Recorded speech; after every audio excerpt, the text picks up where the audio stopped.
ద్వేషం లేదు, ప్రతీకారాచ్య లేదు, క్షమించడం నేర్పించాడు. దేవుని ప్రజలకు మనం క్షమించగల. కొన్నిసార్లు మన జీవితాల్లో ఎవరో ఒకళ్ళు ఉంటారు ప్రతిపక్షం. చెప్పండి, ఎవరు ఉంటారు? ప్రతిపక్షం ఉంటుంది. అందరినీ క్షమిస్తాం, అందరినీ ప్రేమిస్తాం, కానీ ఆ ప్రతిపక్షాన్ని మాత్రం మనం ఏం చేయలేం చెప్పండి?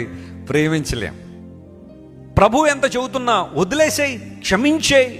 పోనీ భర్తను క్షమించేయి. క్రిస్మస్ రోజునన్న ప్రభు అది తప్ప ఇంకేదైనా చెప్పు, ఇప్పుడు ఇక్కడ నుంచి ఢిల్లీ నడుచుకుని వెళ్ళిపోతాను, మా ఆయన మాత్రం నేను ఏం చేయను, క్షమించను ఆయన. నా భార్యను క్షమించమని అయితే చెప్పకు ప్రభు, అది తప్ప ఏదైనా చెప్పు, నీకు నీ పేరును 3 మందిరాలు కట్టించమంటే చెప్పు, కట్టించేస్తాను. 100 కేకులు పంచిపెట్టమంటే పంచేస్తాను ఆయన, కానీ పలానా వ్యక్తికి వెళ్ళి ప్రైజ్లాడని చెప్పడం మాత్రం నేను చెప్పను ప్రభు, ఎందుకంటే ప్రతీకారం ఉంది నాలో, రెవెంజ్ ఉంది.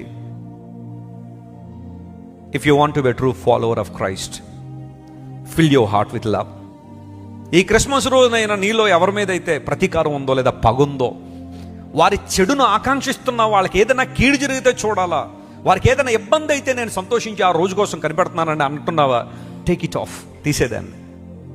దాసుని స్వరూపం ధరించుకుని యేసయ్యను చూడు.